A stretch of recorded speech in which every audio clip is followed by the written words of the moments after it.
So the DJI OSMO Pocket 3 is a very versatile camera. I know a lot of people out there are like, hey, it's just a pocket camera. You can't put it anywhere else. But here, listen to me. I know for a fact, you can use this camera for pretty much anything. So what that means is we can put this guy on literally anything we want because it's so small and it's not gonna add that much weight. When you look at what I'm currently filming on, which is a Sony a7S III, if I were to put this on anything, that's 5 pounds plus whatever I'm also putting it on, like a gimbal, which could be 5 pounds again, that's 10 pounds. Or grab an OSMO Pocket 3, throw this on a teleprompter. Are you crazy? Are you out of your mind? And it only weighs like 1 pound, 2 pounds maybe, 3, I'm not sure. But here we are. This is what we're gonna do today. We're gonna be adding an Elgato teleprompter to this little DJI OSMO Pocket 3 using some products that I make myself. If you guys are new here, I 3D print and have my own store, and I make products for mainly the DJI OSMO Pocket 3, but also iPhone and other popular cameras. And today we're gonna be using some of those products to adapt the Elgato Teleprompter, which is also a very popular teleprompter. And we're going to adapt it to this right here. Also, instead of using the screen that comes with the Elgato Prompter, because you can only use that screen when you plug it into a computer, we're going to swap that out with another custom made MagSafe phone mount so we can use any smartphone app on the go. A lot of people have this Elgato Teleprompter, but what I've noticed is they stop using it, or it just sits on their desk and they rarely use it. I stopped using mine, and I feel like that's gonna be the case for a lot of people. So if you stopped using your Elgato Teleprompter, let me know in the comments below. I'm just curious if I'm correct there. I know everyone has different use cases for it, so this is gonna relate to everybody. I feel like it needed a little extra juice to be, worth the extra money that you pay for the Elgato Prompter. So if we look at the Elgato Teleprompter, there's 4 main pieces to it. There's the prompter itself, which is the glass that you see in the front. There's the screen, which is reflecting into that glass. And then there's a camera mount on the back where you can mount your camera. And they come with different camera mounting solutions, but not one for the OSMO Pocket 3. And that's why I made one custom myself. And we'll go over that in a second. And then the other piece is the hood. The hood's gonna be blocking the light. You don't want light entering from the back. It'll cause reflections inside of the teleprompter, and that's never good. Only thing that we're gonna be replacing today is the camera mount on the back. We're going to be using a custom 82mm hood adapter so you can put the Osmo gimbal inside of it. We're gonna be replacing the screen with a MagSafe phone mount, and that's about it. We're gonna go over a more advanced, run and gun style teleprompter in a little bit, and that's gonna be using the Grip Rig 2. The Grip Rig 2 has been really popular. It's almost up there as like my most popular product, and that's the dual handles for the OSMO Pocket 3. You can check it down below, but we'll go over it in more detail. Oh no, hello? Oh God, oh my God. 10 minutes waste. I thought the mic stopped recording. Also, sorry guys that my shirt is very wrinkly today. I wish there was like a filter to remove wrinkles, but you get what you get. It's like 8 in the morning right now. So let's start by removing all those pieces. We're gonna be using some of these screws for later, so set those aside. But go ahead and start removing all the pieces and just leaving the glass portion of the teleprompter. And it's super easy to disassemble this, so whoever is on the Elgato teleprompter team, you guys killed it. You guys made this super customizable and made it really easy to design products for it without having like the actual files and diagrams. So now that we have all the pieces off, let's start by attaching the MagSafe phone mount to this. The MagSafe phone mount has a MagSafe ring inside of it. There's 3 metal inserts on the back. It's gonna slide into the prompter, and then using the screws that you removed, you're gonna screw those back into the MagSafe phone mount. The additional 1/4-20 in the middle is kind of just something extra that I wanted to put in there. Now you can use that hole in the back as an extra 1/4-20 port if you wanted to, but right now there's really no use for it. You might find a use for it down the road, and if you do, let me know. The teleprompter app for your phone, I recommend Smart Prompter. It's the one that I've been using for years now, and the reason I like it is because you can do voice to scroll, which is super nice when you're doing it on your own. All right, here's a full breakdown of our lighting setup for today's shoot at Belkin Plastics. Or you can set it to a predefined speed. This is the 82mm hood adapter that I made. This is using a vegan ultra suede material to block most of the light, and it's cut in a way where you can slide in your Osmo Pocket 3 and then use the flaps to block most of the light. You're gonna use the 82mm base plate adapter that comes with your Elgato Prompter. This custom hood will slide right into that 82mm slot.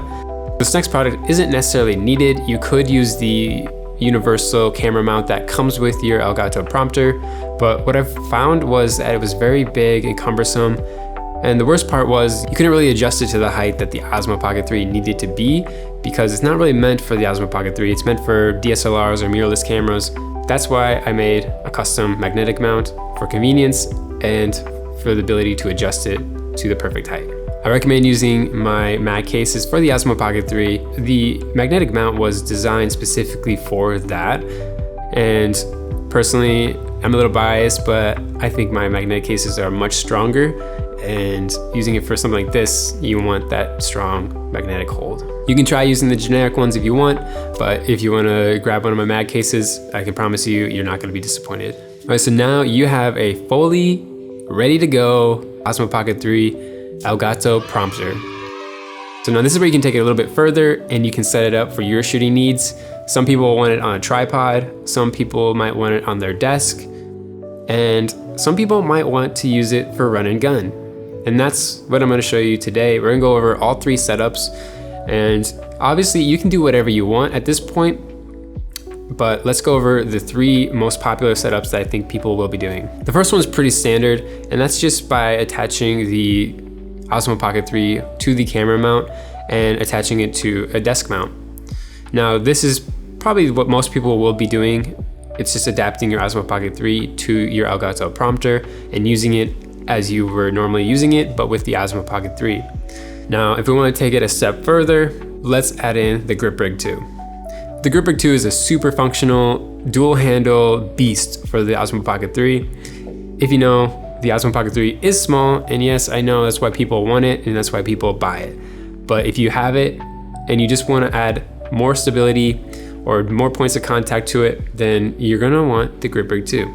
Not only that, you're adding mounting points all over it, so you can attach phones, mics, lights, whatever you want to it, because there's quarter 20s and cold shoes all over this thing. And that's how we're going to adapt it to the Elgato Prompter setup. This is probably the most basic way to do it, but if you have a small rig friction arm, you can use that to screw into the bottom of the Elgato Prompter and then screw that other end into the Grip Rig 2. I'm using the Grip Rig 2 with the MagSafe Phone Mount expansion adapter. This allows me to monitor my Osmo Pocket 3. And on the front of this expansion adapter is a quarter 20 with anti-rotational ports on it, so I'm going to screw in that later on. But for right now, let's just use a general small rig friction arm that most people probably have that's using a camera. If you don't, down below. And I feel like this is a pretty solid setup.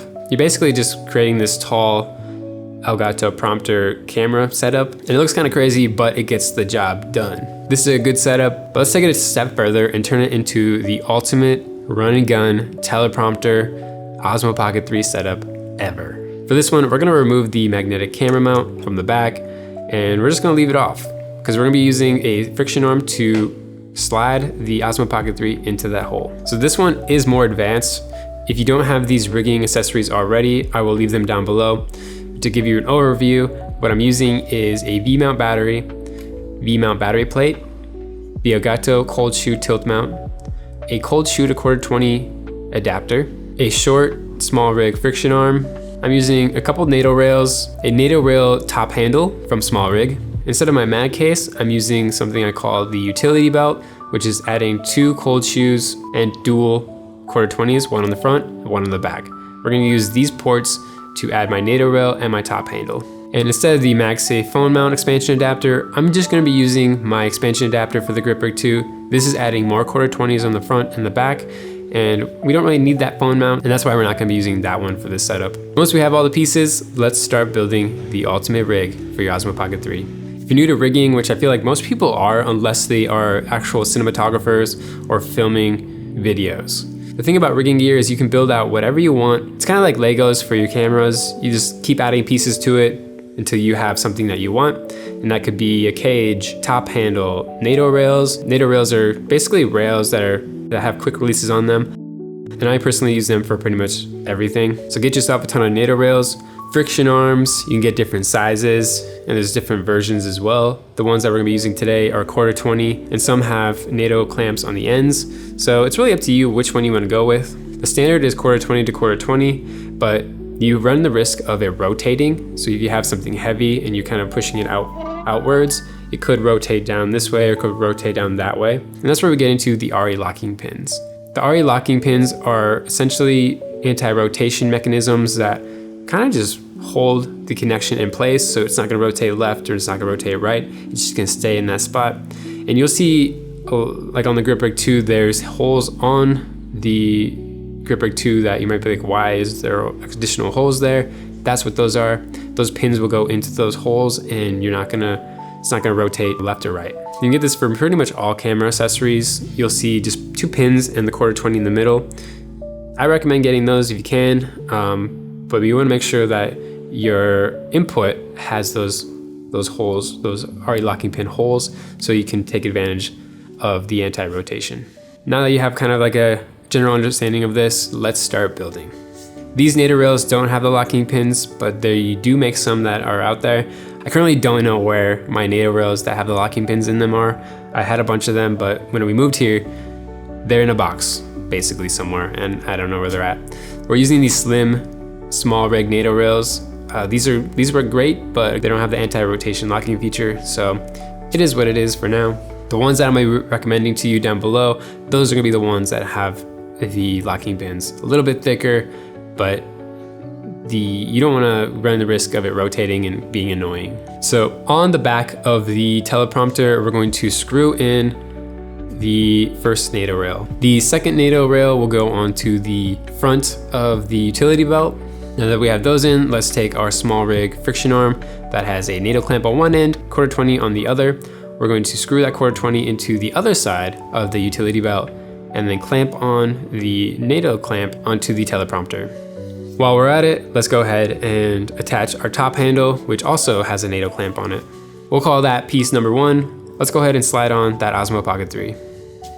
Now let's set up the Grip Rig 2. Your Grip Rig 2 is just gonna come with the handles. You will need the expansion handle that comes with your OSMO Pocket 3. And basically you're going to screw in the nut that comes with your expansion adapter into the bottom of the Grip Rig 2, holding down that expansion adapter so you can have access to that quick release. Once you have that done, you're gonna line up the expansion adapter to the bottom of the Grip Rig 2, and then using those embedded screws, screw in the expansion adapter to the Grip Rig 2. We're almost there. Now using this small rig cold shoe 1/4-20 adapter, we're gonna screw that into the bottom of the expansion adapter. Now let's pull out the V-mount battery plate. You can get any V-mount battery plate, but I like this one because it has so many 1/4-20s all over it. And we're gonna take advantage of the back 1/4-20. Now let's attach this to the bottom of the expansion adapter. Now this is a V-mount battery. You can use any V-mount battery you want, but I recommend getting one of these smaller ones because again, you're not powering a big Sony a7S III or any special gear. Get the smallest one, you'll be fine with it, and you can power your phone and your OSMO Pocket 3 for quite a long time. I did a little math, and here's the list of your kind of general runtime that you could get for using different sorts of V-mount batteries. They come in different watts, and you can see right here which ones you might want based on how long you'll be shooting. Now attach this V-mount battery and we're almost there. Let's stick the OSMO Pocket 3 in the back of the Elgato Prompter and use the friction arm to tighten when we have it in the place that we want it to be. Last step, using the quick release on the OSMO Pocket 3, attach the Grip Rig 2 to the OSMO Pocket 3. Now that we have it all set up, let's show you some sample footage of what it looks like using the Elgato Teleprompter with the OSMO Pocket 3. Come on in. Welcome to my crib, office edition. MTV Energy micro camera budget. We're filming on the OSMO Pocket 3, so the walk and talk stays smooth, even if my cat, that's the dumbest joke ever. Designers call it negative space. I call it one more order, we buy furniture. Peep the glide. That's the gimbal doing a humble flex. This is the printing and production room. These little guys over here turn filament into parts you ordered. Now, the main room, packing central. Yes, these are picnic tables. We just moved in. It's startup chic. Place an order today, and tomorrow, we might have chairs. If you've ever wanted to fund ergonomic seating, this is your moment. And this is my office, where the magic happens. Currently being occupied by the boss. Drop a comment with what we should do with the empty room, sound booth, nap zone, or both. Like, subscribe, and I'll get back to printing your order. And just like that, we have the ultimate DJI OSMO Pocket 3 teleprompter setup. Now, is this overkill? Probably, but you know what? We can do whatever we want with whatever we have. So don't let people out there say, don't do that. It's made to be in your pocket. Listen, if I want it in my pocket, I can easily pop it off and put it in my pocket. If I want to add a teleprompter to it, I'm gonna add a teleprompter to it. Do whatever you want. I hope you guys like this video. I tried breaking this down as best as I could. If you guys have any questions, leave them down below. And if you want to support me, the easiest way to do that is heading on over to my Patreon and becoming a member. It's been growing a lot in the past few months, and that's super awesome. So thank you guys. Also, shout out all these guys. Very cool. And if you guys haven't already, make sure you guys like, comment, and subscribe to this channel. And I hope to see you guys very soon.